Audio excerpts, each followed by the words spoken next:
கோமதிக்கு கண்ணம்மாவிடமிருந்து ஒரு phone call அன்று வந்தது. 3 மாதங்களுக்கு முன்பு வந்த மருமகள் சிந்து தன் பேச்சை கேட்பதில்லை. வீட்டில் அவள் ஆட்சிதான். மகன் மனைவிக்குத்தான் பக்கபலமாக இருக்கிறான். இதனை நல்லவிதமாக முடித்து வைக்க கோமதி நேரில் வர வேண்டும் என்று ஃபோனில் அலாக்குறையாக சொன்னாள் கண்ணம்மா. 4 வருடங்களுக்கு முன் திண்டுக்கல்லில் அடுத்தடுத்து வீட்டில் குடியிருந்த பழக்கம்.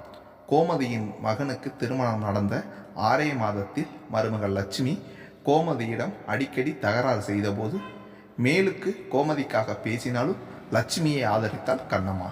இது கோமதிக்கும் தெரியும். பலன், மகன் தடிமுடுத்தரம் போய் விட்டான். கணவனின் பணி மாறுதல் காரணமாக கோமதி மதுரை வந்துவிட்டாள். கண்ணம்மாவை பழி தீர்க்க இப்போது ஒரு சந்தர்ப்பம் கோமதிக்கு. உள்ளூர மகிழ்ச்சி. மறுநாளே திண்டுக்கலுக்கு விரைந்தாள். அவளை வரவேற்றார்கள் கண்ணம்மாவும் சிந்துவும். சற்று நேரம் கழித்து சிந்து ஆரம்பித்தாள். என்னை பற்றி அத்தை புகார் செஞ்சுருப்பாங்களே, தெரியும் எனக்கு. பாருங்கம்மா, வயசானதுனால ஓய்வெடுங்க. சமைக்கிறது, தண்ணி எடுக்கிறது, மாவாட்டுறது, துணி துவைக்கிறது எதையுமே அத்தை செய்ய வேண்டாம்ங்கிறேன். அத்தை எல்லாத்தையுமே மறுக்கிறாங்க. உன் இஷ்டத்துக்கு ஆடாதுன்னு அடம் பிடிக்கிறாங்க. அத்தைக்கு நீங்கள் தான் சொல்லணுமா என்றாள் சிந்து. பாதி கேட்டுக்கொண்டிருந்த போதே கோமதிக்கு மயக்கம் மேலிட்டு விட்டது.